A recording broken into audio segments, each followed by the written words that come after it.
Muy bien, pues muchísimas gracias por estar hoy aquí en este webinario tan interesante, tan específico también, que yo sé que muchas veces hablamos de cuestiones más generales, más específicas. Hoy vamos a tratar un tema, abrir, como se diría comúnmente, un melón eh, muy intenso, muy interesante. Así que muchas gracias por la asistencia. Muchas gracias también a Carlos Soler por prestarse, por estar aquí hoy para hablar de uno de sus temas de especialidad, que en realidad tiene muchos. No sé si conocéis a Carlos Soler, que trabaja en la Universidad de Edimburgo y efectivamente hoy, aunque no está en la lluviosa y fría Edimburgo, sí que nos acompaña como representante también de esa institución. Hay que decir que eres licenciado en Filología Hispánica, que tienes un máster en Estudios Hispánicos y diplomado en Estudios Avanzados en Lingüística Aplicada y también un doctorado en Lingüística Aplicada en la Universidad Nebrija. Así que, bueno, la formación te precede, hay que decirlo, que todo esto cuesta mucho de llegar a ello, así que hay que decirlo. Y por supuesto, tiene una labor docente enorme y, por supuesto, y de esto hablaremos hoy, de la intersección entre lo investigador y lo didáctico, también una gran labor investigadora. Eres profesor titular de lingüística hispánica allí en la Universidad de Edimburgo, en el Departamento de Lenguas y Culturas Europeas. Y también allí eres director académico, por lo tanto, bueno, tienes una visión global de todo lo que se va haciendo en ese departamento, en ese ámbito. Veo, ¿no?, que también has trabajado con Universidad de Connecticut, la Universidad de Nuevo México en Estados Unidos, la Universidad de Calgary en Canadá, por lo tanto no solo tienes una visión europea, sino global, también americana, y eso también hay que decirlo que es muy importante y de eso también hablaremos hoy, ¿no?, o formará parte de los contenidos. Así que muchísimas gracias, Carlos, por estar hoy aquí. Muchas gracias a todo el mundo que va entrando ahora. Yo sé que hemos empezado extremadamente puntuales y eso también es importante decirlo, que es normal que vaya entrando gente que igual ha tenido algún problema para entrar. Ya sabemos que las conexiones hoy van y vienen. Bien, pues vamos a comenzar como comenzamos todos nuestros webinarios 360. Yo lo explico de nuevo por si alguien no ha estado en ninguno. Primero haré una pequeña, brevísima introducción sobre el tema general, el paraguas que nos ha llevado aquí a tener hoy un webinario como este. Y después ya dejaré paso a el ponente, Carlos Soler, que nos hablará, no solo nos hablará, sino que también nos hará participar en todas las actividades de reflexión que tendremos sobre ello.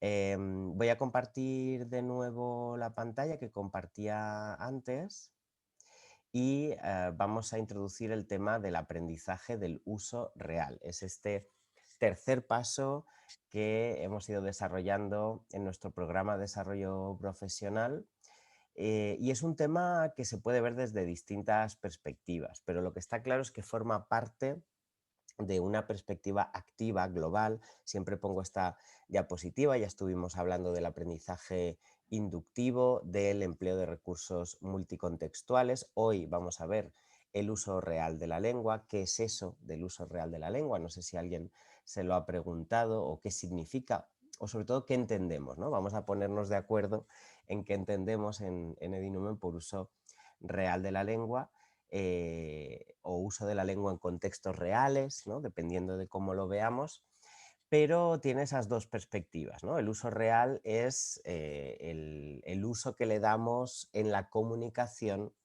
a la lengua. Por lo tanto, la lengua es una parte más de la comunicación, es, diríamos, la más importante. No sabríamos, ya hablaremos en otros nódulos, en otros seminarios web de, por ejemplo, el uso del lenguaje no verbal. Pero hoy vamos a hablar específicamente del lenguaje verbal. Y esto del uso real se puede dar tanto en contextos más elevados, formales, académicos incluso, como en contextos mucho más coloquiales, mucho más distendidos, mucho más relajados. Y ambos ámbitos están en el uso real. ¿Cuál es el gran reto del profesorado en este sentido? Pues llevar al aula aquello que se habla, se usa, se emplea, tanto en ámbitos escritos como orales, en la realidad. Y esto es un reto muy complejo, porque la realidad es compleja, ¿no? Y si hablamos de uso real, hablamos de algo que tiene muchas aristas y muchos matices. Real para quién, en qué contextos, qué necesidades tiene el estudiante realmente, cómo podemos saber qué necesidades para el uso real puede tener. Todo esto son preguntas que nos vamos haciendo cuando estamos desempeñando nuestra labor didáctica o nuestra planificación, ¿no? Mismamente. Para eso, para intentar responder a esta pregunta, pues tenemos diferentes elementos.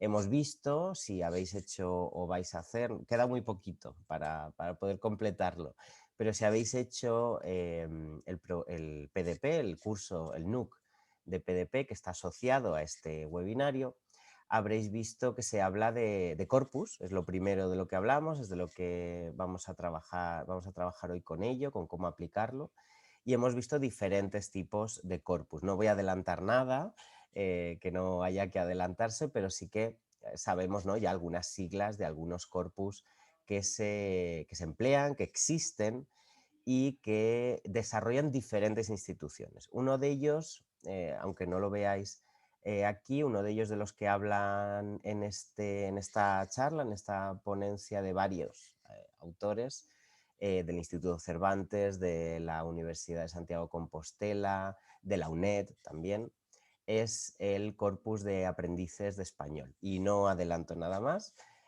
porque simplemente lo dejo caer como algo que existe y que creo que es muy interesante para nuestro caso, ¿no? Más específico quizás que otros corpus.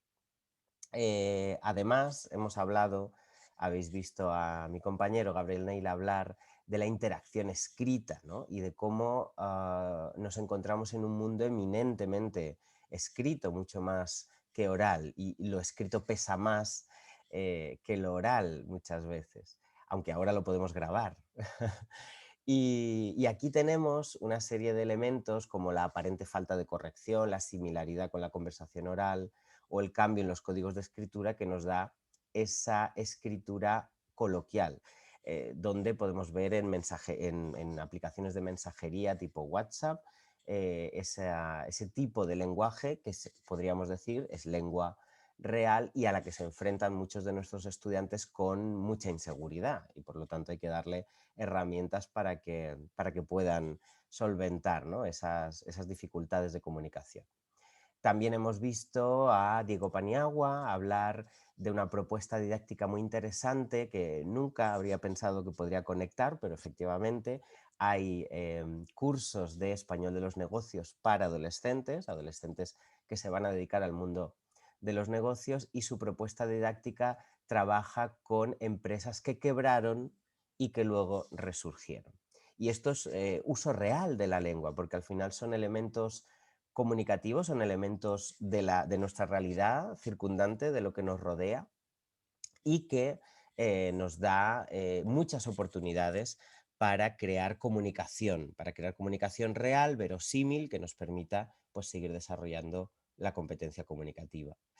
Y el último nódulo que veíamos en este curso era de Rebeca Delgado, que nos habla de cómo evaluar la expresión y la interacción oral, ¿no? Nos hemos ido de la escritura a la oralidad, que también es un plano en el que, bueno, hay muchas inseguridades por nuestra parte, porque no solo si somos examinadores DELE, como es mi caso, sino también si somos docentes, cómo evaluamos la expresión y la interacción oral de nuestros estudiantes, que es algo que podríamos llamar efímero, ¿no? No podemos sentarnos y ver su texto escrito varias veces, revisarlo, sino que es algo que o lo evalúas al momento o tienes atención plena en lo que está diciendo y cómo lo está diciendo el estudiante o no, ¿no? Y eso también es uso real de la lengua.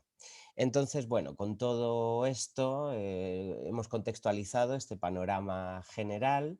Simplemente recordad que recibiréis, que es algo que me suelen preguntar y creo que debo recordarlo ahora, recibiréis el certificado de participación en este webinario, la grabación, las diapositivas, en este caso del ponente, ahí se me ha escapado, la infografía la infografía sobre los contenidos. Ya sabéis que, bueno, lo sabéis si habéis ido a otros webinarios 360, habrá una infografía sobre los contenidos que podréis colgar en alguna pared y que servirá para tener una visión resumida o unos recursos que nos servirán para aplicar lo aprendido hoy, y una muestra digital de frecuencias que, si no lo sabéis, ya lo digo yo, es el último manual que hemos hecho en Edinumen basándonos en el trabajo con los corpus, ¿no? Entonces tiene mucho sentido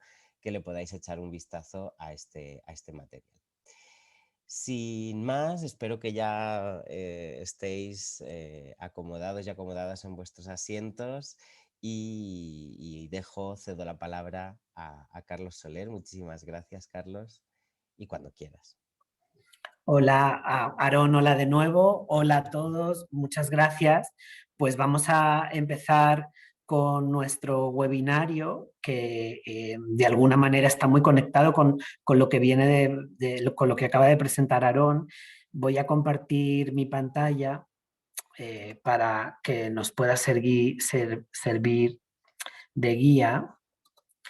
Y nada, simplemente recordaros que, bueno, comentaros que al estar trabajando desde un ordenador portátil, cuando comparto pantalla, pues tengo muy poco acceso a las interacciones. Aarón va a estar muy pendiente de cualquier consulta o cualquier comentario que vaya surgiendo en el chat.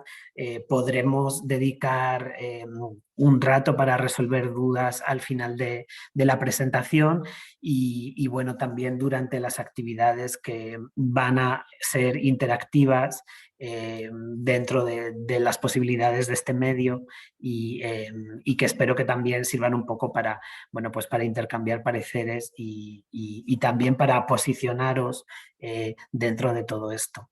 Bueno, pues como decía Aaron, vamos a hablar de uso real, vamos a hablar de aprendizaje de español y de alguna manera reflexionar sobre la construcción de un currículum a distintos niveles, tanto a nivel de programaciones, como de planificaciones de clase, como de didáctica dentro del aula, basado en datos o basado en corpus.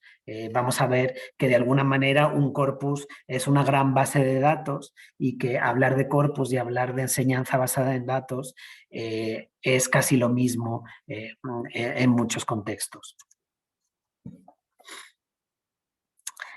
Los objetivos de este webinario, bueno, pues vamos a explorar un poco qué son, cómo se construyen los corpus lingüísticos, vamos a conocer distintos tipos de corpus, analizar contenidos de manera somera, pero tener esa experiencia de entender cómo son esos datos que se recogen, reflexionar sobre sus usos, aplicaciones y también sobre cómo los corpus nos pueden servir como herramientas para la investigación, para nuestra investigación propia, para investigación de carácter más institucional y para aplicarla a nuestro desarrollo como docentes. Una reflexión inicial, de un punto de partida que quiero hacer es plantear una serie de preguntas, lanzarlas al aire de Zoom y simplemente pues para que empecéis a pensar en lo que vamos a intentar contestar a lo largo de este taller, muy relacionado con lo que hablaba Aarón respecto al uso de la lengua real, es preguntarnos si los corpus describen la lengua ideal o ejemplar. y os dejo unos segundos para que penséis en qué responderíais, y la respuesta es no, no describen la lengua ideal, no describen la lengua ejemplar, describen la lengua real, describen los múltiples usos, quizás sean las herramientas filológicas más... más auténticas con las que contemos para poder entender cómo la lengua se mueve, hacia dónde va, y de alguna manera entender todos esos usos, esa pluralidad de contextos y de casos que van populando estos corpus. Otra pregunta, ¿los corpus son necesarios para enseñar lengua, lengua española, español como lengua extranjera? Bueno, pues la respuesta también podríamos decir que es negativa, no son necesarios, de hecho todavía en el ámbito de L se usan muy poco, pero vamos a ver cómo sí que pueden ser útiles. Más preguntas. ¿Los corpus son necesarios para normalizar la lengua española? Bueno, pues aquí os dejo que penséis, y quizás la respuesta podría ser positiva. Si hubiera encontrado un semáforo en color ámbar, quizá hubiera utilizado ese semáforo, porque es verdad que los corpus se usan para normalizar la lengua y para establecer criterios de uso general que sirven posteriormente a las herramientas de normalización lingüística, diccionarios, gramáticas, ortografías, para esos propósitos, pero los corpus podremos preguntarnos hasta qué punto son necesarios, hasta qué punto representan la totalidad o hasta qué punto son legítimos para normalizar la lengua. Todo esto es un gran debate, pero hoy por hoy podemos decir que las grandes obras de referencia académicas están basadas en estos corpus. Y otra pregunta, ¿los corpus pueden ser una herramienta de apoyo útil en el ámbito de la enseñanza de L?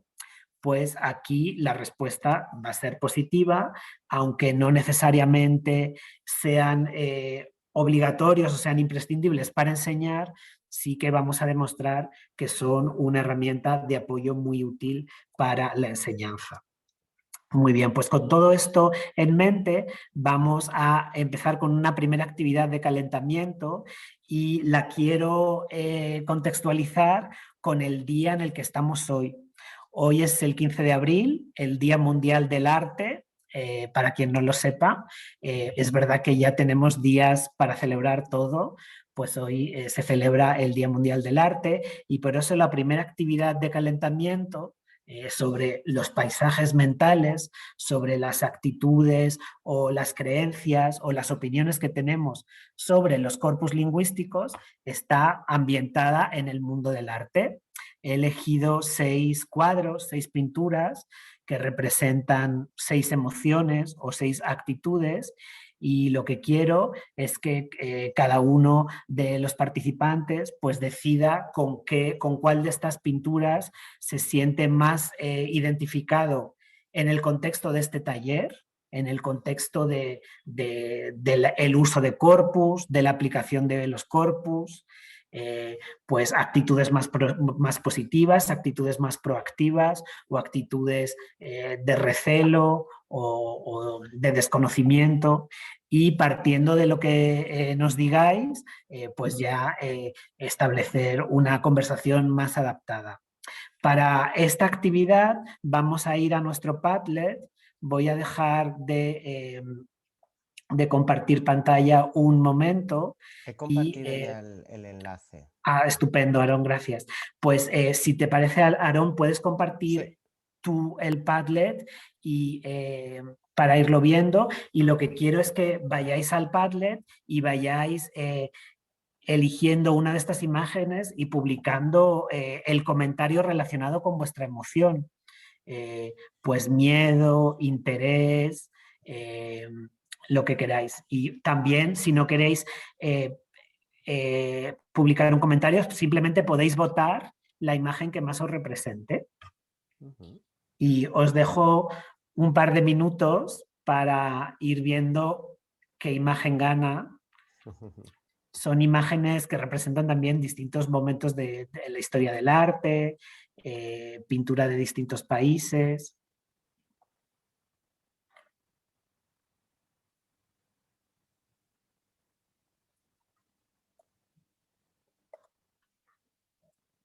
Nunca habría relacionado arte y corpus. Me Ya, parece ya para empezar una ruptura mental muy interesante. sí. Bueno, el arte tiene de bueno que está, en su mayoría es libre de derechos y la verdad que la historia del arte puede ser una fuente muy, muy accesible para ilustrar presentaciones, PowerPoints y cosas así. Sí, Bueno, hasta digo, ahora recordad que hay una sexta imagen que veo que no se sí. votaba hasta ahora. Digo, igual no la ven. Las musas inquietantes, sí, están hablando de locura, es una imagen así un poco más surrealista. Bueno, hay sí, todo tipo de comentarios. Sí, la imagen 3 que es un mural de Diego Rivera, parece que está muy solicitada, ¿no? Que es que el hogar tan querido de Diego Rivera, el estudio, la voluntad del tesón. La imagen 1 también, de fiesta, una imagen del expresionismo alemán, la alegría, estar Los corpus son viva, maravillosos. qué bien. Bueno, pues unas actitudes, un punto de partida súper positivo. Bueno, el hecho de que estéis aquí ya dice mucho de cómo os sentís con respecto a este tema también. Alegría, colores, sonrisa, miedo, sorpresa. El grito de Munch no tiene muchos adeptos, bueno, eso es buena señal también. Y el sueño y la pereza, pues tampoco. Pues me alegro. Terror. Sí, es verdad que los corpus dan impresión, también hablan de trauma.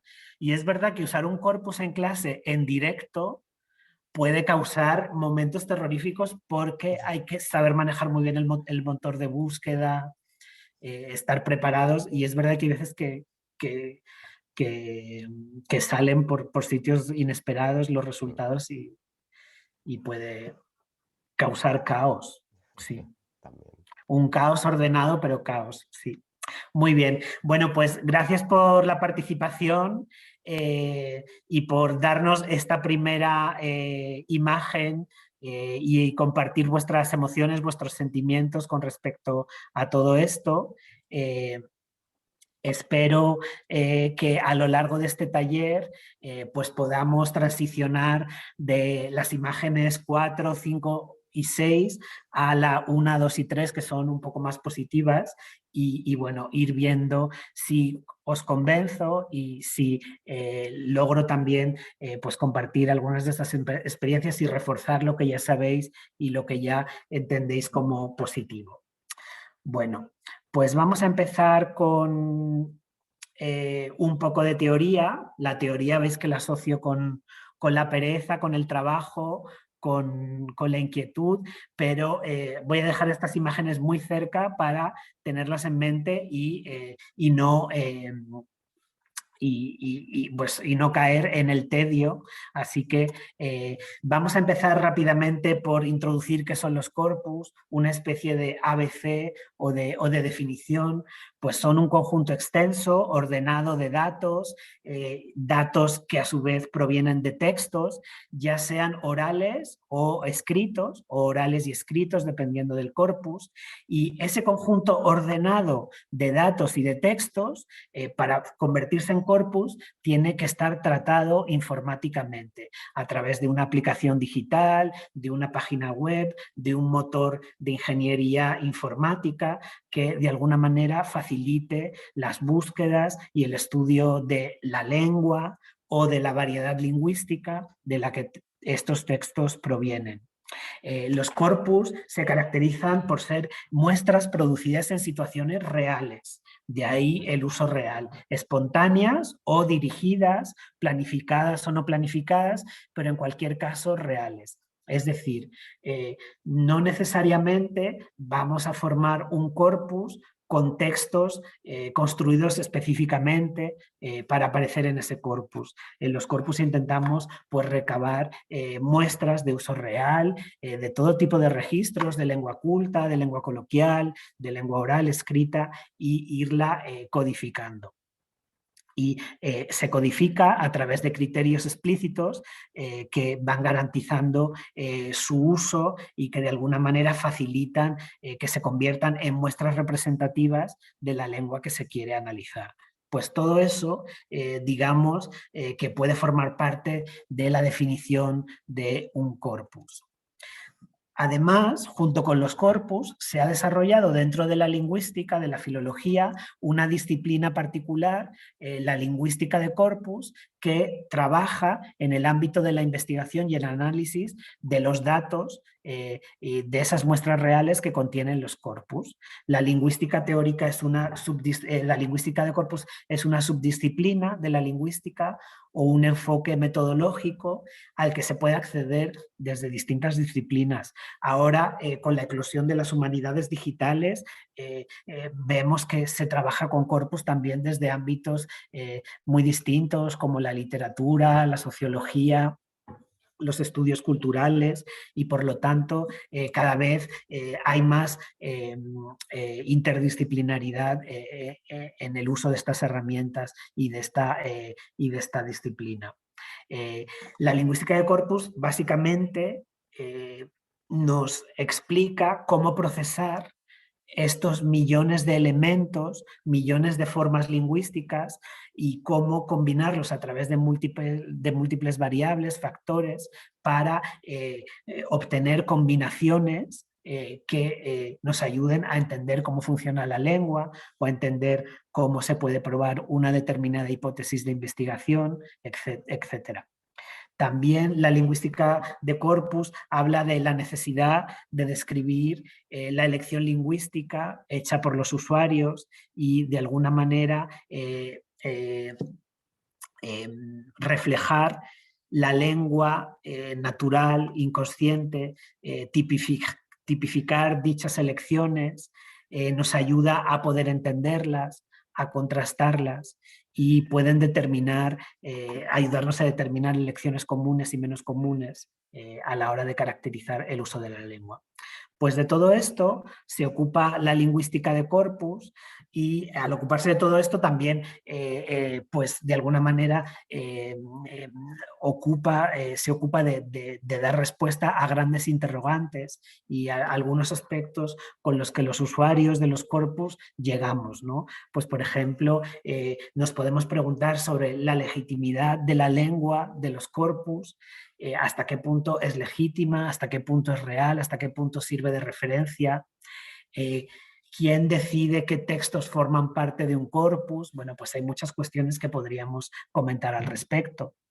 También la lingüística de corpus abre la llave a entender el error como lengua real, como uso legítimo, como nuevo uso que se va asentando. Entonces, es muy interesante plantear la cuestión del error en el contexto de un corpus de referencia, ¿no? Y ver cómo a lo mejor esos errores que tradicionalmente son considerados así, en realidad son usos asentados o son reflejo del cambio lingüístico o de una nueva variedad en contacto que va haciendo que la lengua evolucione, ¿no? Pues son detectores de nuevos usos muy interesantes. También nos puede ayudar a determinar el conocimiento de lo que los hablantes saben sobre su propia gramática o sobre la gramática de la lengua que aprenden, sobre su propia disponibilidad léxica. Nos pueden ayudar a entender cuáles son los límites de la lengua que manejamos, cada uno, o que aprendemos, y también ayudarnos a entender la complejidad de la lengua, qué usos son más inestables, tanto en el ámbito de la lengua nativa como no nativa, y nos puede ayudar pues eso, a discutir, a entender, a investigar, a cuestionar las normas o las creencias más tradicionales. A todo eso nos puede ayudar acceder a la lingüística de corpus y a los corpus lingüísticos.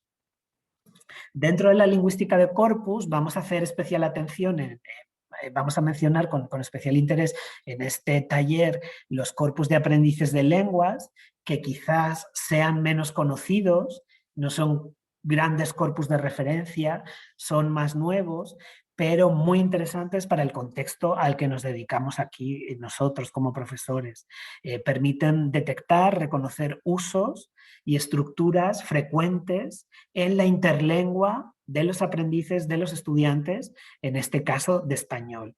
Y de alguna manera nos hacen una gran foto, una diapositiva de esa interlengua, que como ya sabemos es muy importante, es el sistema lingüístico de una lengua no materna que posee un hablante que no es nativo, y esa interlengua también es un conjunto de muestras de lengua que intenta producir ese estudiante en su L2 y que no es igual al que produciría un hablante nativo. Todas esas diferencias entre el aprendiente, el hablante nativo, es esa variedad también de contacto entre la L1 y la L2, esa interlengua que también evoluciona y que es un código más de los hablantes de una lengua, cual sea, pues de alguna manera va a quedar reflejado en estos corpus de aprendices y nos puede ser, por eso nos pueden ser muy útiles para entender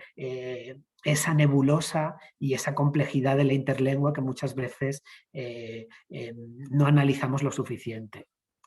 Bien, pues como vemos, los corpus en general y en concreto los corpus de aprendices van a tener muchas aplicaciones. Algunas de ellas las vamos a cubrir en la charla de hoy. Aplicaciones directas de los corpus en el contexto de L, pues en la investigación sobre el aprendizaje, para analizar la interlengua, en la elaboración de actividades en el aula, tal como vamos a ver también hoy, en la confección de materiales didácticos. Son aplicaciones muy directas de los corpus de nativos, de no nativos en el ámbito de L.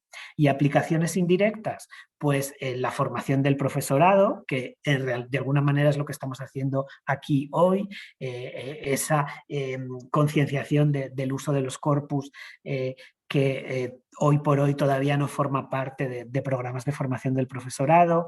También de manera indirecta trabajar en el diseño y en el desarrollo curricular a través de corpus, algo muy importante que también vamos a poder ver hoy. Y también, por ejemplo, elaboración de pruebas diagnósticas, de pruebas de evaluación, de competencia lingüística, que si estuvieran basadas en corpus podrían ser más fiables y más reales. Bueno, pues de todo eso vamos a hablar hoy, pero antes de seguir con nuestro paseo, vamos a volver a la práctica y en esta ocasión Aarón ya hablaba de distintos corpus que se han mencionado en la formación que estáis siguiendo muchos de vosotros a través de la editorial Edinumen, y aquí os dejo 4 grandes tipos de corpus que podemos utilizar. Por un lado, los corpus de referencia, por otro lado, los corpus históricos, por otro lado, los corpus sociolingüísticos y por otro lado, los corpus de aprendices.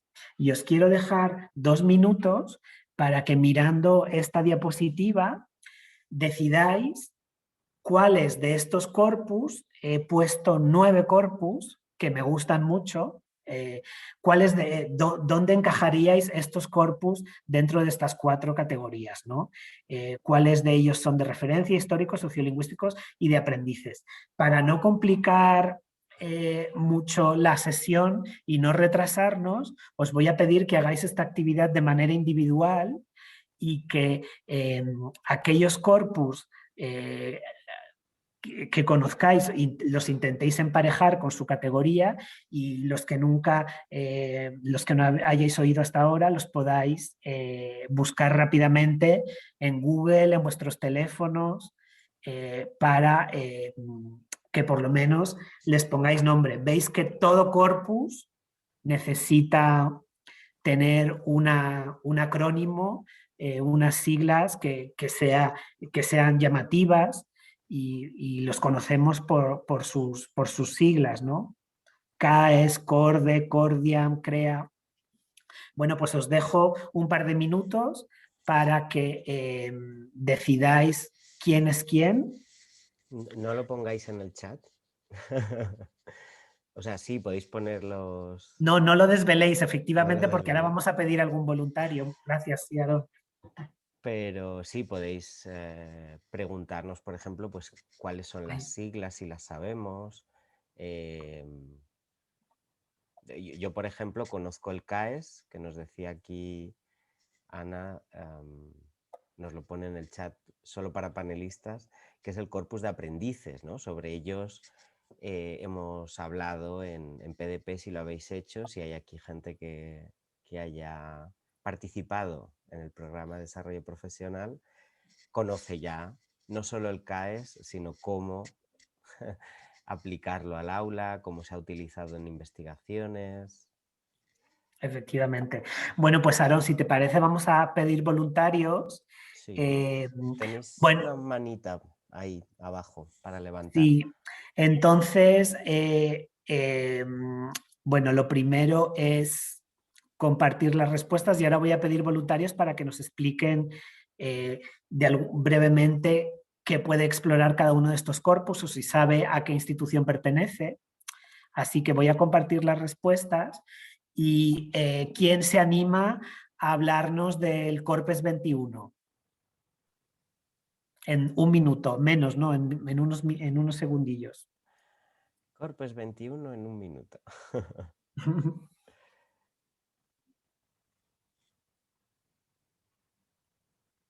Hoy las manos están bajadas. Las manos bajadas. Ah, mira, ya tenemos una mano por aquí. Ay, no. Venga. Le ha dado que sí, pero luego que no. Ah, sí. Ahora que no. Vale, Sara, adelante. Tienes el micrófono. Hola, muy buenas. Hola, Hola. Sara.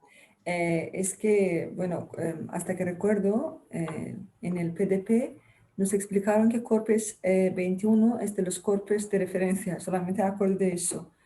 Y también CREA. Los nombres los sabía porque en PDP lo mencionaron. Sí. Muy bien. Sí, efectivamente es uno de los corpus de referencia, quizás es el más nuevo, el más reciente, acaba de publicarse más una nueva versión a través del portal de la Real Academia y de alguna manera es el corpus que alimenta estas obras de normalización lingüística de corte académico, como por ejemplo el diccionario con sus actualizaciones, etcétera. Podemos ya desvelar que el CREA es un corpus muy similar, más antiguo. Digamos que el corpus es la continuación del CREA y el CREA también ha servido como corpus de autoridad para publicar estas obras de referencia. Vamos con corpus históricos. ¿Alguien quiere hablar del CORDE o del CORDIAM?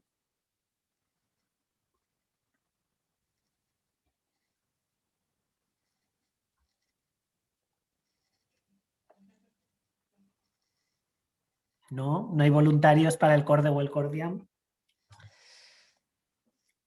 Igual no se conocen tanto. Sí, bueno, no se conocen tanto, pero son muy interesantes.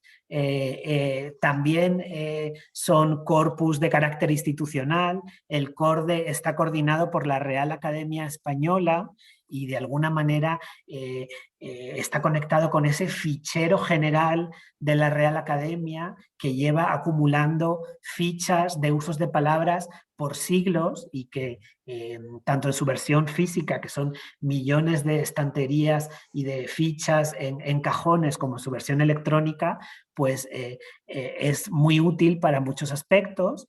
Y junto con el CORDE tenemos a su hermano, el CORDIAM, que es un proyecto muy bonito elaborado por la Academia de la Lengua Mexicana y ASALE sobre los textos históricos del español de América. Vamos con corpus sociolingüísticos. ¿Alguien quiere hablar de Presea o de Spanish in Texas? Mira, aquí tenemos a Susana. Ya te doy el micro. Muy bien.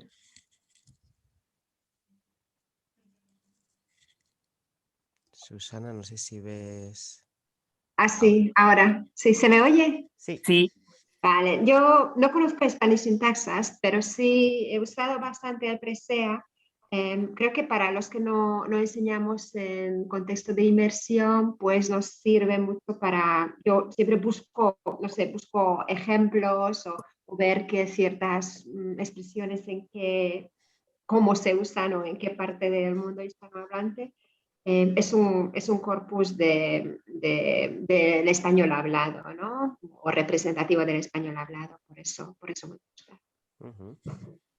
¿Confirmamos, Carlos, que es así? Efectivamente, es un corpus de español hablado, es un corpus que también da acceso a audios y que es un corpus panhispánico. Muchas ciudades están colaborando todavía hoy en aumentar esa presencia usando la misma metodología a través de sus hablantes y realmente pues tiene una gran riqueza y una gran pluralidad y es un corpus de uso real por el hecho de ser justamente hablado. Spanish in Texas es interesante, es un corpus más pequeño, pero también muy interesante porque es uno de los pocos corpus que recogen discurso de hablantes bilingües, en este caso de hispanos en el estado de Texas, y que nos puede servir para entender cómo es la lengua real de hablantes bilingües, como para estudiar cuestiones de hablantes de herencia. Y luego los corpus de aprendices, el CAES al que se refería a Aarón, el CDL2, también un corpus muy importante, todavía yo creo que superior al CAES en calidad y en datos y en lenguas maternas de participantes, muy interesante para explorar. Y otro que me toca más de cerca porque es un corpus británico, el SPLOC, de la Universidad de Southampton, que trabaja con muestras de estudiantes de español británicos, pero también muy interesante para explorar. Bueno, pues todos estos corpus son de libre acceso, son corpus que se pueden acceder fácilmente y que de alguna manera nos pueden permitir responder estas preguntas, ¿no? Y empezar a usarlos. ¿Qué contiene un corpus? ¿En qué nos puede ser un corpus de utilidad en clase? ¿Cómo puede apoyar un corpus la creación de materiales didácticos?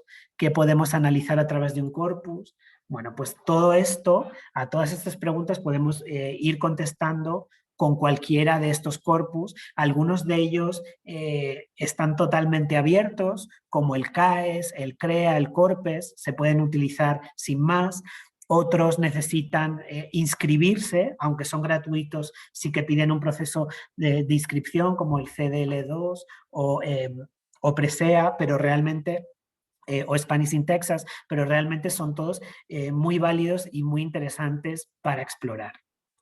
Y como ya sabía que lo de los corpus históricos os iba a llamar más la atención en el contexto de L, me he adelantado y quiero compartir los trabajos que mis alumnos de primer año de carrera que entran a la universidad a estudiar español después de haberlo estudiado en el bachillerato, es decir, con un nivel B1 bastante sólido, pues quiero compartir los trabajos que mis alumnos de este primer curso de carrera hacen con los corpus históricos y estos son pósters o pósters de estos alumnos donde analizan la historia de una palabra que ellos mismos eligen y como veis basan su investigación en los corpus. Los pantallazos en color blanco son las fichas del fichero general de la Real Academia que están conectadas con el CORDE y que ayudan a identificar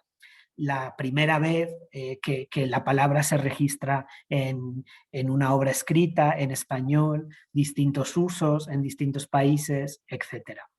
Bueno, pues os dejo estos pósteres que son muy buenos, que son los que usamos siempre de ejemplo. Hay luego de todo tipo, para que veáis lo que un corpus histórico puede llegar a hacer en el contexto de L a partir de nivel B1. La palabra mermelada, que viene del portugués, o la palabra naranja, que viene del árabe. Bueno, pues cada historia y los datos que han ido pudiendo, que han ido pudiendo sacar de distintos motores de búsquedas, de corpus, de diccionarios, de obras lexicográficas, etc. Bien, bueno, pues vamos a seguir con más teoría después de esta segunda actividad y adentrándonos un poco más en el mundo de los corpus, descubrir qué herramientas necesitamos para poder manejar un corpus bien y para que no haya sorpresas en clase o en casa y no haya caos, ¿no? Para evitar ese miedo. Por un lado, entender que los corpus están compuestos de muestras de lengua y que estas muestras de lengua, que podríamos llamar palabras, aunque a veces son simplemente interjecciones o símbolos, o onomatopeyas también, por eso mejor hablar de muestras de lengua, se consideran como unidades o elementos lingüísticos. Los corpus condensan estas muestras de lengua, las van acumulando y a través de un proceso de etiquetado y de desambiguado, pues van creando ese motor de búsqueda que va a servir para poder utilizarse fácilmente por cualquier usuario. El proceso de etiquetado consiste en clasificar palabras a través de etiquetas que indican elementos o marcas que componen una palabra, pues a nivel morfológico, gramatical, masculino, femenino, singular, plural, primera persona, del presente, del indicativo, este tipo de cosas. Y el desambiguado también nos sirve para identificar palabras que a lo mejor son homónimas o que pueden ser ambiguas pues por ejemplo, el esta demostrativo de el está verbo del verbo estar, bueno, pues desambiguarlas y entender que cada una corresponde a su intención, ¿no? También las búsquedas en los corpus se pueden acceder a través de clase de palabras, por eso es muy importante también pues, entender las categorías gramaticales y los grupos de palabras para poder buscar verbos, sustantivos, preposiciones. También podemos buscar en un motor de búsqueda del corpus muestras a través del lema. Cuando buscamos a través del lema vamos a encontrar todas las palabras derivadas de ese lema, todo el paradigma, y el lema básicamente es la palabra que encabeza el artículo de un diccionario. Entonces, si buscamos el verbo beber, en el corpus, a través de la búsqueda de lema, vamos a encontrar los resultados de todos los tiempos verbales conjugados, ¿no? O si buscamos la palabra compañero, también vamos a encontrar la palabra compañera, compañeros, compañeres, compañeras, por ejemplo, etcétera, ¿no? También se puede buscar por forma, es decir, el elemento concreto, compañera, femenino, singular, solo eso, y según el motor de búsqueda, pues vamos a poder combinar distintas variables, nivel de lengua, lengua materna, edad, género o filtros que nos ayuden a afinar más la búsqueda o buscar por proximidad verbo seguido de preposición, etc. Y así configurando la búsqueda y entendiendo este vocabulario básico para saber a qué corresponde cada tipo de búsqueda, podemos iniciar nuestra investigación. En un corpus vamos a buscar y a encontrar todo tipo de cosas, asociaciones léxico-gramaticales, pues por ejemplo, vamos a ver que podemos encontrar que es lógico decir morir de hambre, pero a lo mejor no es tan lógico decir morir de cansancio o sale menos, ¿no? Pues este tipo de recurrencias, de frecuencias, de combinaciones. Vamos también a encontrar datos sobre el contexto gramatical, las asociaciones entre diferentes estructuras gramaticales. A lo mejor es más lógico encontrar acabar de llegar que acabar de terminar, bueno, pues ese tipo de cosas, factores discursivos, todos los elementos textuales, elementos que dan significado a la organización textual y también factores contextuales de registro, de propósito comunicativo, papel de participantes, cortesía, formalidad, todo eso está en los corpus. Para daros ejemplos básicos de cómo todo esto puede afectar al ámbito del español como lengua extranjera, pues tengo aquí preparados algunos ejemplos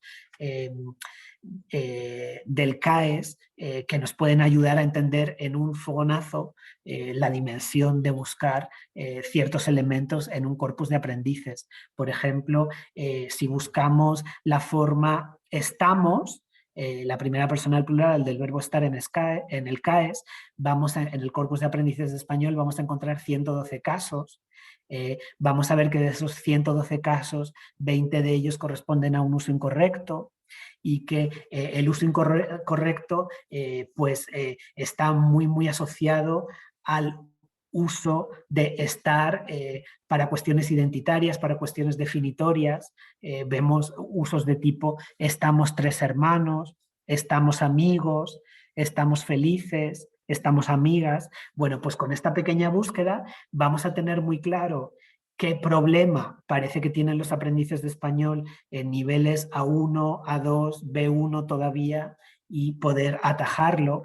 Y también si buscamos, por ejemplo, estamos seguido de una forma verbal, vamos a ver cómo no hay ningún uso incorrecto y no presenta problemas, ¿no? La perífrasis estar más gerundio queda totalmente adquirida de manera fácil y no merece la pena seguir insistiendo, dedicando mucho tiempo a ella, mientras que el estar en lugar del ser para cuestiones definitorias, identitarias, pues sí que causa problemas en este tipo de alumnado. Más ejemplos que nos puede dar el CAES. Hemos visto un ejemplo gramatical, ahora vamos a un ejemplo léxico relacionado con los falsos amigos y cómo esos falsos amigos, esas palabras homónimas o cognados que causan problemas, pues aparecen también en el CAES y podemos ver hasta qué punto pueden llegar a ser problemáticas. Pues en el CAES se detecta problemas a la hora de usar la palabra suburb, que puede confundirse con lo que en español es un suburbio asociado a un barrio de la ciudad de extracción social más baja, mientras que en inglés no tiene esa condición de clase social, o la palabra idiom asociada a expresión coloquial idiomática y que a lo mejor se traduce por idioma, o la palabra firm asociada a compañía, cuando en realidad implicaría en español solo firma, pues, firma digital o firma de un papel, signatura, ¿no? La confusión entre moverse en el sentido de trasladarse y moverse en el sentido de provocar movimiento, etc. Bueno, pues vemos que estos cognados aparecen recogidos en el CAES y nos pueden servir de ejemplo para reflexión y también para entender según qué lengua, qué problemas provoca, ¿no? Pues, por ejemplo, la diferencia en francés entre sentimiento e impresión, o en portugués la diferencia entre aula como asignatura, como materia, y aula como clase física, que también es un falso amigo, o brincar por bromear, etc. Bueno, pues todo esto está contenido en el CAES y de todo esto podemos hablar a partir del CAES, así como de otro tipo de fenómenos curiosos, ¿no? Pues los anglicismos que aparecen, por ejemplo, la palabra camping aparece 3 veces, entre estos más de casi 1500 aprendices que forman parte de este corpus.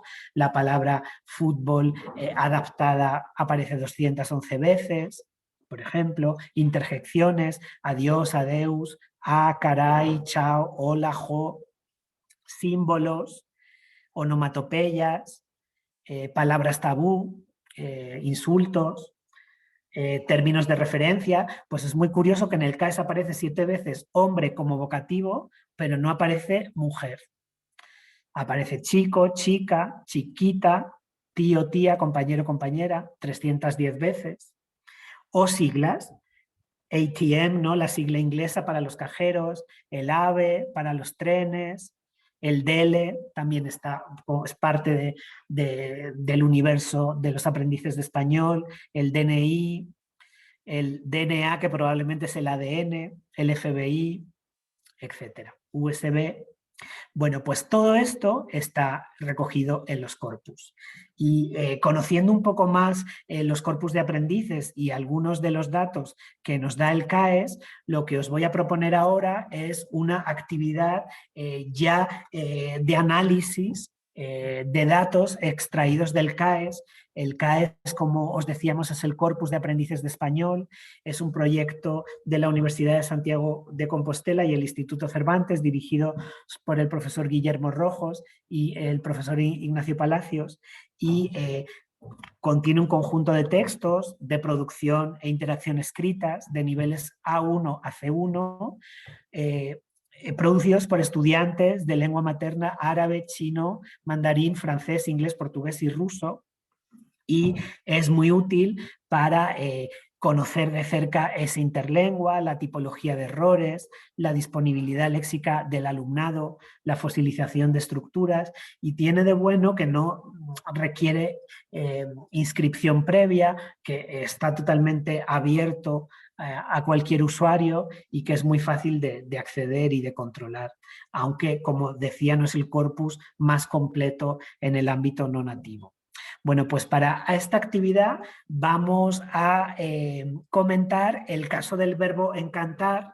Sabéis que es un verbo ergativo de tipo me gusta, me duele, me encanta, me interesa, pero encantar tiene ya una condición semántica un poco más compleja que gustar, porque ya implica gustar mucho, ¿no? Entonces, el uso de encantar hay veces que puede ser más complicado de asentar o menos común en la expresión del gusto en español, y por eso he elegido este verbo para hacer un pequeño análisis a través de Padlet.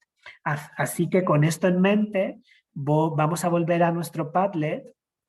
Voy a dejar de compartir pantalla un momento y os voy a poner el nuevo Padlet, lo voy a poner en el chat para que Aarón lo comparta, y en el nuevo Padlet vais a encontrar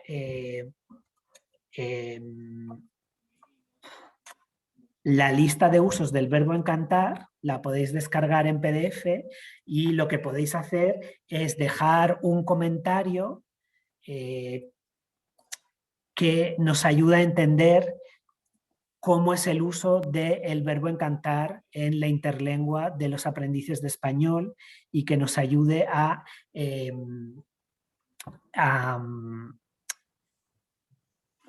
bueno, pues justamente analizar esa dinámica, que puede ser problemático, que no, etcétera.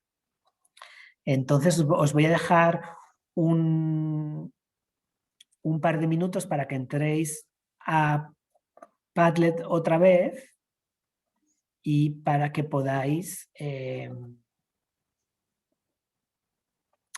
podéis entrar a través del enlace del chat directamente, podéis descargar o mirar un poco esta lista de usos y comentar aquello que os parezca más problemático, que habría que enfatizar, el tipo de problemas concretos que pueden tener algunos estudiantes. a nivel de la estructura, a nivel de pronombres o a nivel más semántico.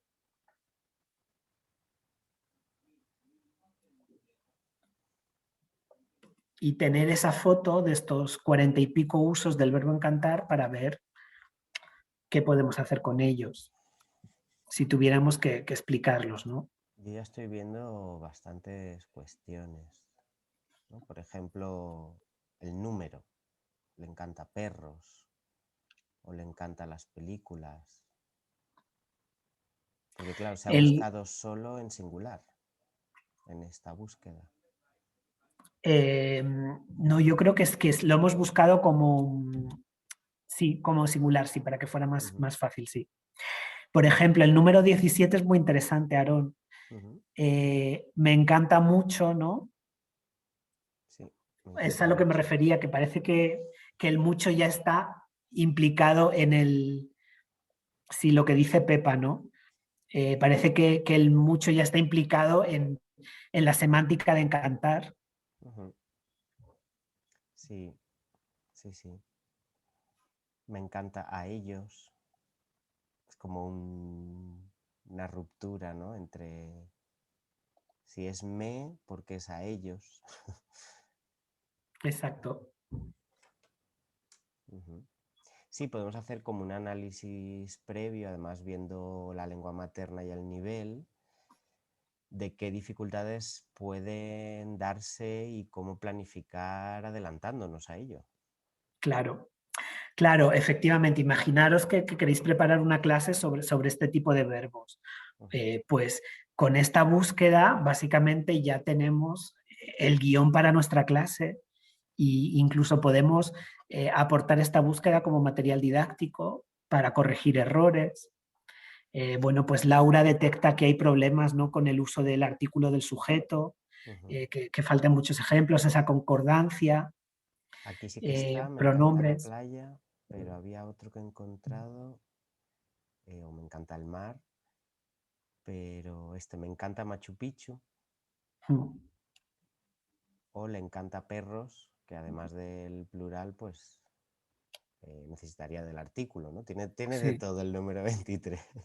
El número 24, me encanta que ella es muy fuerte, independiente, con todas las cosas que hace.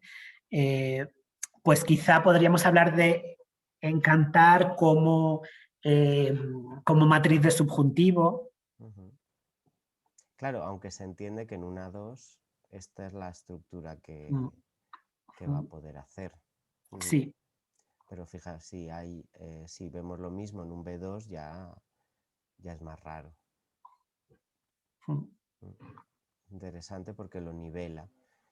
Supongo que se puede ordenar o buscar solo un nivel, ¿no? O dos niveles. Claro, sí, como, bueno, en la diapositiva anterior sobre el motor de búsqueda vemos que podemos hacer búsquedas avanzadas por lengua materna, por nivel en concreto. Podemos buscar la forma encanta en presente del singular o podemos buscar el verbo encantar para acceder a todas las formas en todos los tiempos y todas las personas. Y también buscar por género, hombres, mujeres. Podemos buscar por país de origen. Por ejemplo, si trabajamos con hablantes lusófonos y queremos distinguir usos de los lusófonos de Portugal y los lusófonos de Brasil. No sé si ha habido una búsqueda específica, pero me estoy dando cuenta de que todas las muestras de lengua tienen su pronombre delante. En alguna ocasión pues se lo encanta, ya no cuadra tanto, pero normalmente bueno, las muestras que me imagino que son escritas, que no son orales, entonces igual en la oralidad cambiaría la cosa, pero en la parte escrita hay mucha consistencia en usar un pronombre justo antes de encantar. Solo ha fallado el C1 de inglés. Ha puesto me encanta. Sí, es verdad. Pero bueno, si vas al caso 29, por ejemplo, vemos aquí un anglófono que ya consigue todo, ¿no? Incluir todo. A mí me encanta el modo de expresar que tengan los autores hispanohablantes, pues la reduplicación de los pronombres, el aspecto subjuntivo, le queda todavía, no suena completamente natural, pero ya está muy cerca, ¿no? Sí, sí, sí. Me encanta tocar el sol, eso es muy curioso, ¿sí? Me encanta tocar el sol. Muy Sí que las poético. metáforas de los Sí. estudiantes son fantásticas. Sí, sí, sí. Sí, sí, sí. Vamos, se ve claramente que es muy útil para tener en cuenta todo eso. Tenemos la mano levantada de Sara. No sé si le damos... Sí. Dinos, Sara. A veces levantamos la mano sin querer, no sé si ha sido el caso. Bueno, la idea era simplemente que poderos... Pues no así. voy a... Vale, es que lo que quería decir es que, bueno, estos tipos de errores que os parece, bueno, un poco raro, yo como una profesora de español no nativa, los he visto mucho. Es que en muchos casos los alumnos me preguntan cuando quieren mostrar su afectividad hacia otra persona, cómo lo tienen que decir. Por eso la palabra me encanta mucho a ellos es un error que yo he visto muchas veces y de verdad no tienen ni idea de cómo decirlo, expresarlo. O el de 29, si no me equivoco, que era Me encanta no, el nombre. a mí, lo de reduplicar, eso, bueno, como en muchos libros y manuales, eso se menciona, que existe, para enfatizar lo utilizan mucho y que, ¿sabes por qué no han crecido en un ambiente nativo y no están en inmersión? Hay Claro, muchos ejemplos de estos errores es y como una lengua muy de libro, ¿no, Sara? sí, muy de libro, demasiado de libro. Es que, por ejemplo, para mí son errores que he visto muchas veces en mis clases y no me llaman la atención. Claro, claro, claro. No, más que no nos tiene que llamar la atención necesariamente, es verdad que hemos seleccionado un ejemplo que es como muy básico para que se pueda ver rápido, pero lo que sí es que nos ayuda a entender cómo es esa interlengua y a tener esa foto, ¿no? Eh, eh, a veces puede ser más útil, a veces menos, y claro, luego hay que buscar aquellas cosas que nos interesen, ¿no? Pero realmente, de alguna manera, se ve que lo que tú vives como algo normal también es algo normal aquí, ¿no? Y estos errores o estas maneras de utilizar estos verbos, pues sí que aparecen con mucha frecuencia. Muy bien. Bueno, pues vamos a seguir con más cosas. Os dejo la actividad también para que la penséis y para que la sigáis analizando. Es solo una muestra del potencial que puede tener un corpus, en este caso de aprendices, para plantearse creación de materiales o para plantearse pues trabajar con un currículum de cierta manera, planificar una clase, etcétera. Vamos a seguir con nuestra presentación.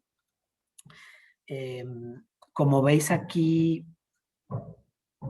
está el motor de búsqueda del CAES y podemos ver efectivamente cómo podemos buscar elementos gramaticales, obtener una estadística simple, una estadística completa, las coincidencias y los filtros, ¿no? Nivel de español, sexo, lengua materna, país, edad, tipología textual, pues si queremos trabajar texto argumentativo, expositivo, o presentación personal, tema, etcétera.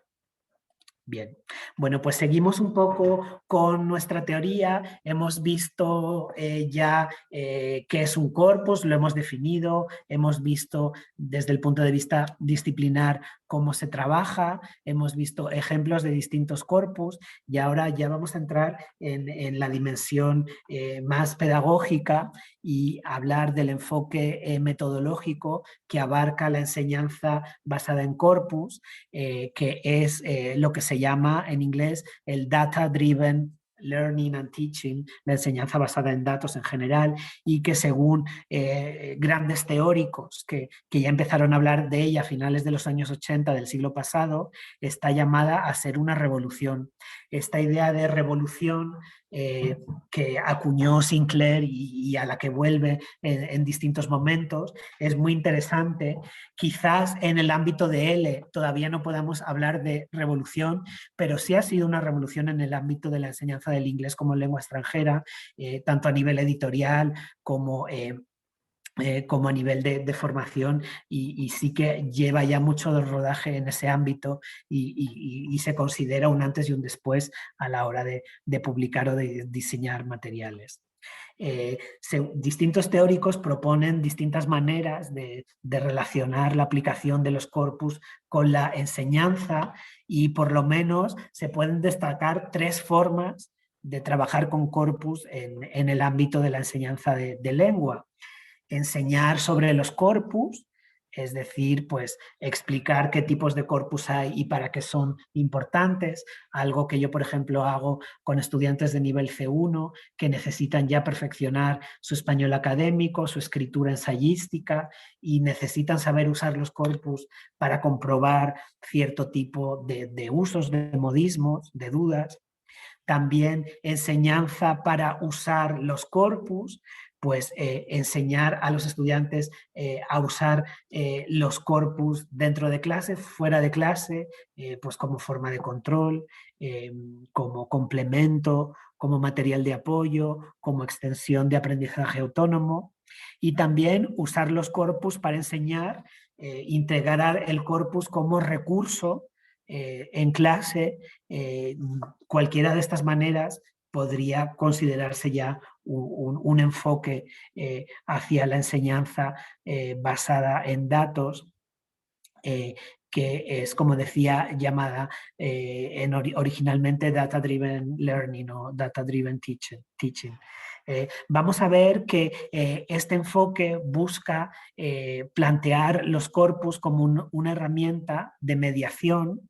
Muy interesante hablar de mediación ya en el 2020, después de conocer los descriptores sobre la mediación de la actualización del marco común de referencia europeo, y también una herramienta para problematizar el lenguaje. Acabamos de ver un ejemplo de problematización del verbo encantar, para exploración de textos, autentificar el discurso, unificar la realidad del corpus a la realidad del aprendiente.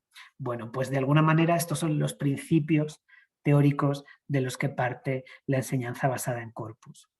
Hay distintos enfoques, que algunos llaman top-down o bottom-up, dependiendo desde la perspectiva de la que se utilicen, utilizando para el caso del top-down approach datos de corpus de lengua materna para dar evidencias del uso de la lengua meta e incrementar la conciencia del aprendiente, es decir, tener el corpus de lengua materna como referencia, tal como lo usan los lexicógrafos, los gramáticos, pues usarlo así en el ámbito de L, o el bottom-up approach, utilizar los datos de la L2, es decir, los corpus de aprendices, para la corrección de errores y el desarrollo gradual. De manera que los corpus de lengua nativa, el CREA, el CORPES, nos van a servir para hacer un enfoque de arriba a abajo, y los corpus como de lengua no nativa, como el SPLOC o como el CAES o el CDL2, nos pueden servir para partir de abajo e ir construyendo en base al análisis de las producciones de los estudiantes. También los corpus en este contexto sirven para evitar la comparación entre lo nativo y lo no nativo, especialmente si usamos los corpus de aprendices como corpus de referencia, y tender a identificar la formación del usuario como experto. Quitarnos ya la etiqueta o el ideal del nativo como hablante de referencia, y considerar a nuestros alumnos expertos usando herramientas que puedan justamente ayudarles a conseguir ese expertizaje y convertirlos en usuarios de herramientas competentes, igual que pueden utilizar herramientas de traducción bien utilizadas, pues para producir textos y aprender más, ¿no? En ese sentido, pues es muy interesante hablar de usuarios expertos y olvidarnos de los nativos o los casi nativos. Y eso se refuerza a través del bottom-up approach al que se refiere Osborne. Y también entender que hoy en día con los corpus multimedia, pues hablábamos del Presea, de Spanish in Texas o el catálogo de voces hispánicas, otro corpus más pequeño de sociolingüística donde hay vídeo, audio, transcripciones, pues podemos llegar más lejos a la hora de trabajar desde un punto de vista cognitivo estos elementos. Las ventajas metodológicas de los corpus son muchas. Bueno, ya hemos hablado de esto, ¿no? Lengua real, autenticidad de la lengua, trabajar estructuras típicas de la interlengua, una importante función para la corrección. Es un elemento de descubrimiento, de exploración. Es muy interesante cómo los pedagogos que han descrito estos enfoques basados en datos entienden a los estudiantes como viajeros de la lengua, expuestos a toda la pluralidad y la diversidad, como investigadores, detectives, y cómo esa labor es perfecta para el trabajo de corpus, ¿no? Observar datos, formular reglas a partir de los datos, establecer hipótesis, contrastar la validez de las reglas, cuestionar al profesor, al libro de gramática, y desarrollar la autonomía a la vez, ¿no? Sensibilizar a los estudiantes con la variación lingüística, ¿no? Como vemos, tan natural y tan importante y tan inherente a los datos de cualquier corpus. Y vamos a ver que todo esto se puede aplicar a varios niveles, tanto desde perspectivas curriculares a niveles de más concretización como planificaciones de clase. A nivel curricular no nos podemos olvidar que todo fundamento de currículum, de planes de enseñanza, de programaciones institucionales, está basado en principios y fundamentos teóricos que parten de la naturaleza de la lengua y del aprendizaje de la lengua. De manera que los corpus de hablantes nativos pueden ser la mejor forma de controlar a golpe de clic esa naturaleza de la lengua, y los corpus de hablantes no nativos pueden ser la mejor forma de entender ese aprendizaje de la lengua. De manera que los corpus, como sí se hace en el ámbito del inglés, deberían estar en el corazón de la planificación curricular. También a nivel docente tenemos que entender que nosotros como docentes a la hora de desarrollar nuestra competencia docente vamos a tener que poner en práctica y activar conocimientos, habilidades, actitudes, y que entre ellas, pues de acuerdo con el documento de competencias docentes para profesorado de español del Instituto Cervantes, está esa promoción del uso y la reflexión sobre la lengua. Y para poder hacer eso de manera plena, tanto como conocimiento propio, como una habilidad y como una actitud, los corpus pues son la herramienta perfecta, ¿no? Entonces, no olvidarnos de los corpus como parte o parte integradora, ¿no? y cristalizadora de esas situaciones de aprendizaje y de ese saber organizarlas y provocar esa reflexión con nuestros estudiantes. Y a nivel didáctico, ya a un nivel de aula, de planificación, de materiales didácticos, de creación de actividades, de libros de texto, los corpus van a servir como elemento de validación, ¿no? Todos nosotros, a distintos niveles editoriales, en creación de materiales, hacemos ese anclaje entre los materiales didácticos, los niveles de referencia que utilicemos, ya sean los europeos, los americanos, y los objetivos de nuestro plan de enseñanza, y con la dimensión de corpus podemos añadir un aspecto más que valide esas decisiones que vamos a tomar o que nos sirva para asegurarnos de que esas decisiones y esos documentos curriculares van por el buen camino. En ese sentido, como ya mencionaba, el inglés como lengua extranjera nos saca mucha ventaja. Encontramos que las grandes obras para la enseñanza de referencia del inglés como lengua extranjera están basadas en corpus. Aquí hay algunos ejemplos de ellas, tanto diccionarios de colocaciones basados en combinaciones más comunes de hablantes, como la gramática real basada en corpus, o la gramática del inglés escrito y oral. Bueno, pues todo esto son solo ejemplos. Y en el ámbito del español, Aarón se refería al libro de la editorial Edinumen Frecuencias, un nuevo manual que acaba de publicarse y que es el primero, al menos que yo conozca en el ámbito de L, que hace el esfuerzo de validar y de complementar ciertos contenidos con corpus de referencia de la Real Academia, en concreto el CREA y el CORPES, y que de alguna manera intenta pues, aportar esa nueva perspectiva de validación y de ampliación de contenidos que van más allá de las exigencias de un libro anclado también al plan curricular del Instituto Cervantes o a los niveles del marco europeo. En Frecuencias, libro que he tenido la oportunidad de valorar, pues aparecen estos elementos informativos que amplían ese léxico, esa combinatoria, y que, tal como vemos aquí, pues están directamente sacados del CREA en este caso, ¿no? Pues para hablar de tipos de café, el café solo, vemos su distribución en el CREA asociado al Español de España, o el café tinto, que su distribución en el CREA es exclusivamente asociada al español caribeño, o el café chico, cuya distribución también se asocia en exclusiva al español rioplatense.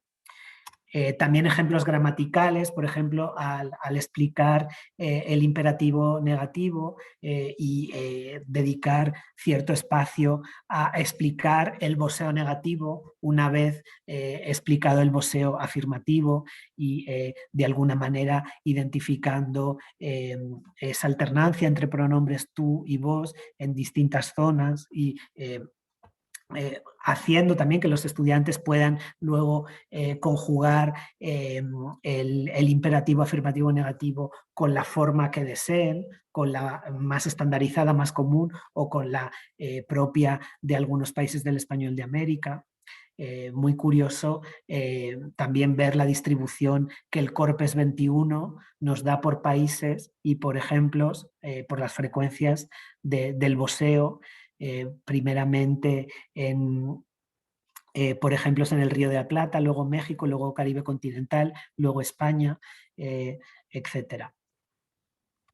O, por ejemplo, en el nivel B1, explicando perífrasis de gerundio, pues de nuevo se hace una parte para hablar de cómo los corpus detectan otras perífrasis, en este caso la argentina estar más gerundio, o la mexicana andar más gerundio, y si buscamos en el Corpes el lema andar seguido de verbo en gerundio simple, vamos a ver que hay 6.349 casos en 2.896 documentos, y que justamente el país con más casos, con más frecuencia, con un 34%, sería México, y el español de la zona centroamericana, que directamente se trata como una gran región. Y luego el 31% Chile, 36% Guinea Ecuatorial, 20% Argentina, etc. Bueno, pues vemos cómo esas frecuencias divididas por los millones de elementos que contiene el corpus nos hacen posicionar estos elementos y poderlos tratar de manera concreta en nuestros materiales didácticos.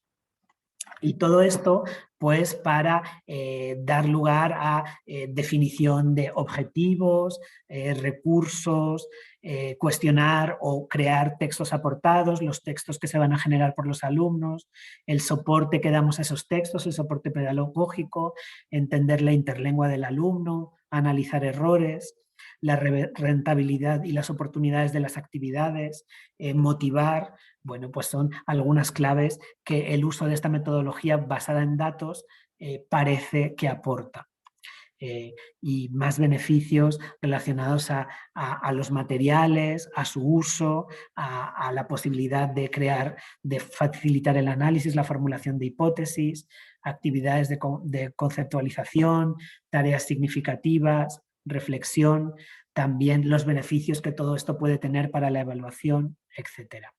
Bueno, y para terminar voy a comentar rápidamente un caso práctico basado en una investigación que he hecho y que se pudo publicar en el último monográfico del año 2020 de la revista Marco L, en el que demostraba cómo los corpus nos pueden hacer cuestionarnos el currículum, los materiales y la manera de enseñar.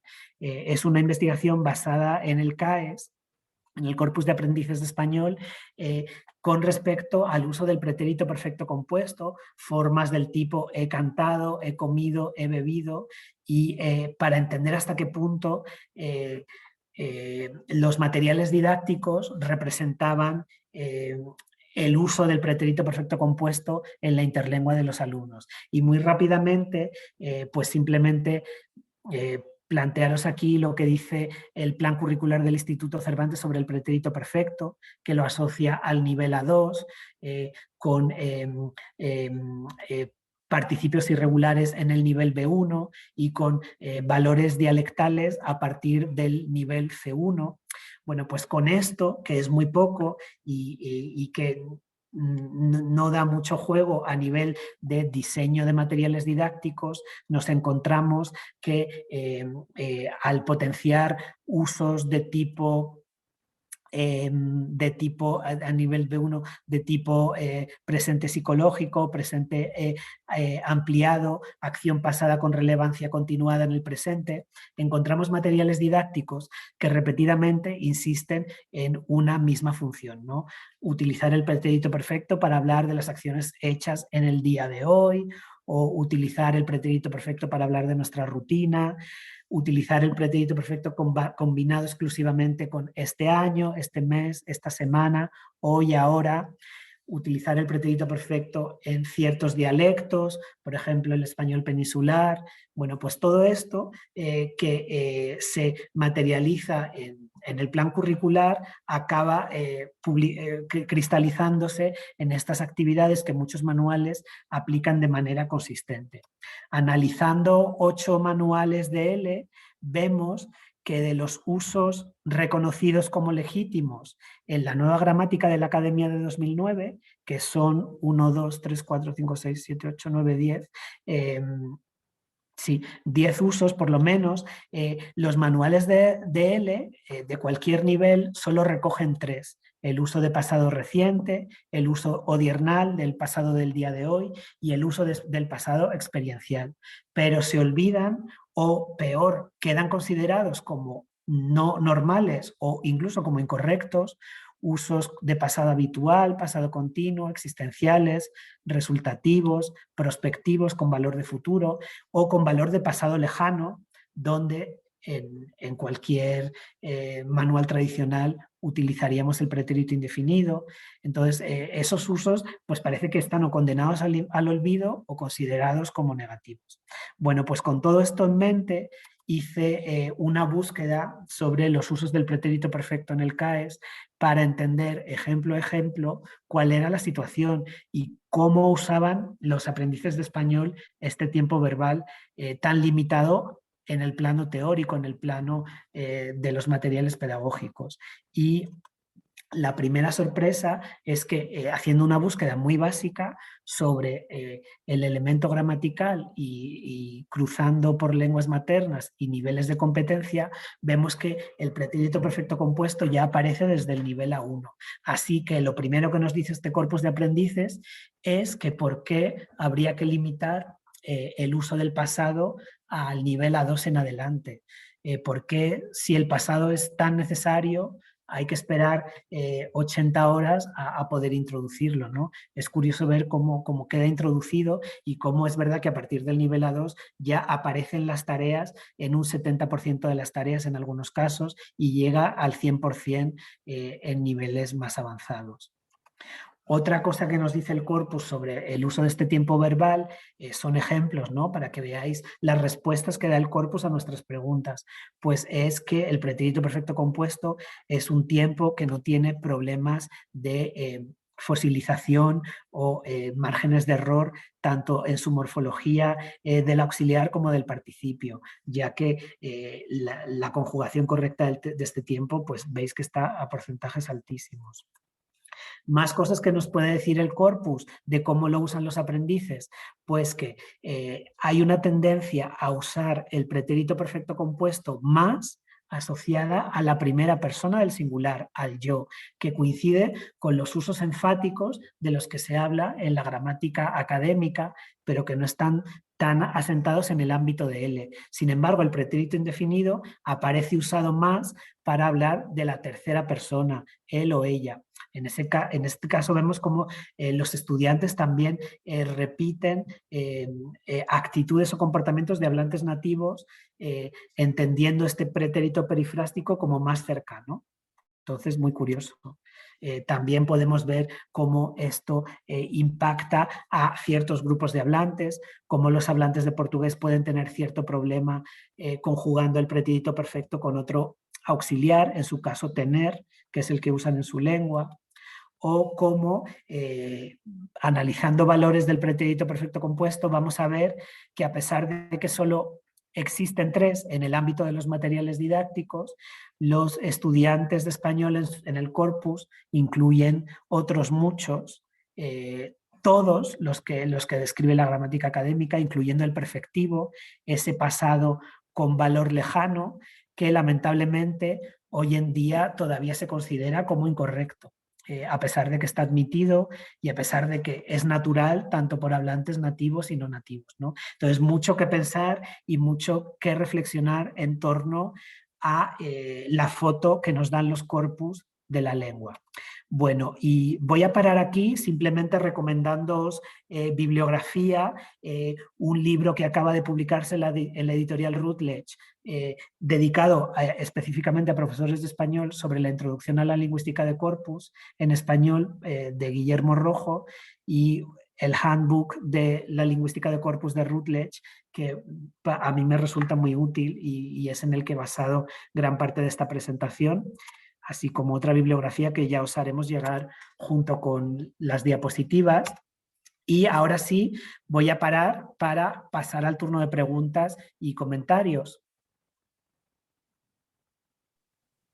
Muchísimas gracias, Carlos. La verdad es que ha sido una cantidad de rupturas, ¿no? De lo esperado, de qué es lo que esperábamos de diferentes tiempos verbales o de cuándo introducir, por ejemplo, diferentes palabras o variedades en las palabras, como el tipo de café, ¿no? Que decías, estaba en un A1 ya. Entonces, en los corpus, sobre todo, más que asustarnos, deberían rompernos esquemas y yo me quedaría con esa idea que ha sido, bueno, lo que he ido destilando también de lo que has ido comentando, que ha sido muy interesante. Muchísimas gracias.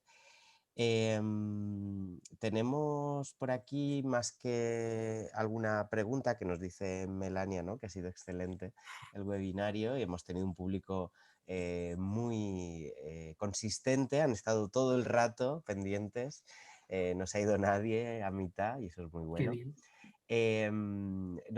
Nos dicen, por ejemplo, que en el caso del pretérito perfecto sería interesante hacer un estudio en la lengua neerlandesa porque se usa el indefinido y el perfecto sin diferenciarlos, por ejemplo, nos dice Daisy, ¿no? Ay, No qué sé si interesante, sí.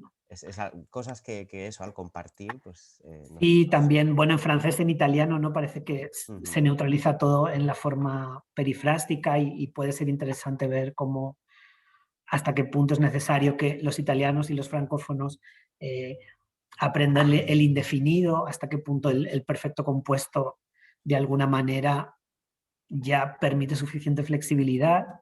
Bueno. Exacto. También nos dicen, nos decía Rubén por el chat, que de qué depende que el polaco entre en la búsqueda de L1 del CAES, por ejemplo. Imagino que tiene interés, que dice que claro, que solo está el chino, el portugués, el inglés, el francés, el ruso y el árabe. Y no sé, en este caso, corrígeme si me equivoco, Carlos, pero aquí depende un poco de lo que hay. O sea, el corpus es como una vasija, ¿no? Hay que introducirle datos y depende de si se ha investigado o no, o si se tienen muestras de lengua que poder introducir. Entonces yo creo que depende de las instituciones que investigan que estén o no ese tipo de datos. No sé si es el caso. Sí, efectivamente. El CAES, bueno, se ha hecho un esfuerzo muy importante en cuanto a su publicación. Por ahora solo contempla estas 6 lenguas, pero me consta que los profesores Rojo y Palacios continúan trabajando en ello y están planteando pues, siguientes etapas de financiación. Son proyectos carísimos, eso es algo de lo que no hemos hablado, lo costosísimo que es hacer un corpus, ya os imagináis, pero aunque no lo hemos podido ver en este taller, sí que recomiendo a todos que accedáis a lo que os indico en el chat, al corpus escrito del español como L2, que incluye hasta hablantes de 11 lenguas distintas. Es un corpus mucho más completo, lo único que requiere esa preinscripción y por eso no lo hemos usado en este taller, pero realmente es muy, muy interesante y puede ser una manera pues de acceder a más datos de más lenguas maternas.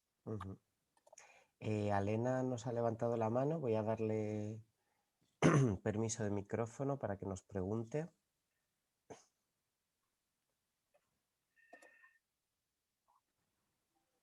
A ver si Alena ahora. Hola, ¿se me oye? Vale. Sí, estaba justo escribiendo la pregunta. Primero quiero decir muchas gracias por la aportación, que ha sido muy interesante. La verdad es que antes no conocía tal cosa, el uso de corpus, pero ahora ya me estoy imaginando la multitud de usos que se puede aplicar. También quería comentar que para mí ha sido un alivio escucharlo de pretérito perfecto, porque trabajo con los migrantes, refugiados, solicitantes de asilo político y trabajo desde la emergencia, es decir, atiendo las necesidades emergentes lingüísticas, que no tenemos tiempo para esperar hasta nivel B1 para empezar a utilizar tiempo pasado. Y yo, pues a pesar de que no lo apoya el marco europeo, les daba pretérito perfecto en el nivel, incluso al final de A1 empezando con A2, y vi que lo empezaban a aplicar a diario. Eso, claro, eso es como confirmación de que lo estaba haciendo correcto, de que en verdad el uso es más práctico. También quería preguntar, mi pregunta es, ¿cómo se puede colaborar a lo mejor en completar, por ejemplo, el CAES? Porque yo trabajo ahora con representantes, con personas de primer idioma, africanos, como Bambara, Sonique, Susu, y veo que cuando estamos hablando de, por ejemplo, de representantes de lenguas europeas, no es lo mismo, tenemos otros problemas y otro interés. Eso podría ser algo que también se podría, o sea, amplificar a lo mejor. Sí, pues Alena, agradezco mucho tu comentario y tienes toda la razón. Bueno, por un lado, con el caso de los pretéritos, hay muchos casos también con el subjuntivo, con ser y estar. Por ejemplo, un caso muy curioso, plantearse, estudiar primero la diferencia entre el indefinido y el imperfecto para luego entender la diferencia entre ser y estar por sus características de perfectividad e imperfectividad. Bueno, pues estas cosas que los corpus a lo mejor nos dicen todavía no se han integrado a un nivel curricular más amplio y por eso la necesidad de basar nuestros documentos curriculares lo más posible en estos corpus y hacer este tipo de validaciones, porque podemos encontrarnos muchas sorpresas y a lo mejor el orden lógico para nosotros no es el natural para los estudiantes. O sea que en ese sentido hay mucho que se puede hacer. Con respecto a lo que dices sobre colaborar con proyectos de corpus, pues en ese sentido, pues también puedes presentarte. Todos los corpus tienen sus equipos y sus direcciones de contacto y están siempre en búsqueda constante de voluntarios para poder recabar más muestras de lengua, o sea que ese sería un primer paso.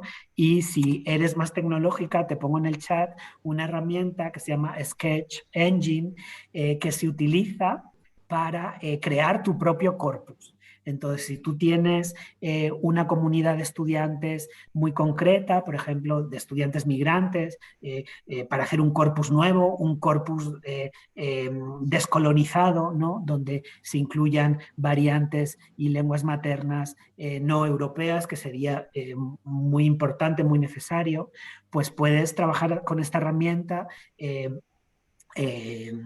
volcando textos escritos y creando estos motores de búsqueda y también un poco practicando y creando tu propio corpus de tus propios alumnos, ¿no? Esto también puede ser un proyecto que se puede hacer. No es que sea muy sencillo, pero no es imposible y la verdad que si te interesa, pues es una muy buena manera de aportar también a la profesión. Hemos terminado, hemos pasado del grito de Munch a un otro cuadro, ya llegando a crear nuestros propios corpus. Eso sería Sí. Muchas gracias, Alena. También hay dos preguntitas interesantes por aquí en preguntas y respuestas. Una de Roberto Rey, que nos dice si existe un corpus de exámenes DELE o de otras lenguas y que sería interesante tener corpora de qué producen los aprendices de lengua con respecto a los niveles del MECER, pero no conoce ninguno y no sé si no existe quizás por cuestiones pues, más institucionales, ¿no? De que un examen es más difícil que salga a la luz, no lo sé.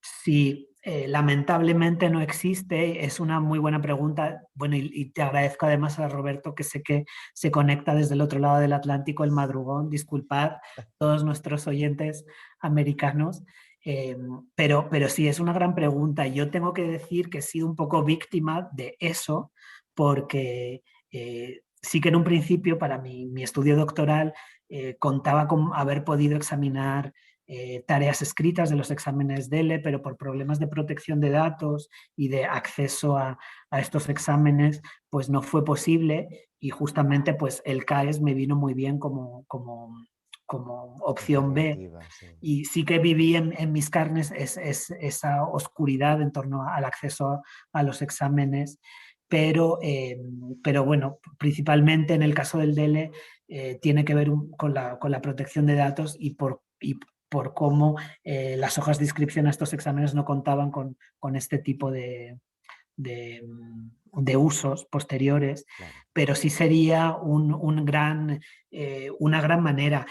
Quien sí que lo hace así es la Universidad de Lovaina, el proyecto liderado por Sylviane Granger del Corpus Internacional de Hablantes de Inglés, donde como equipo, como institución, todos los profesores van volcando las tareas tras haber recibido el permiso de los estudiantes para formar ese corpus que se va alimentando, que cuenta con estudiantes de hasta 16 lenguas maternas distintas y que es la referencia en toda Europa y también tanto como corpus como tanto a nivel epistemológico, pues la gran gurú de los corpus sería Sylviane Granger de Bélgica, y que de alguna manera ha inspirado el CAES y otros corpus en otras lenguas posteriores.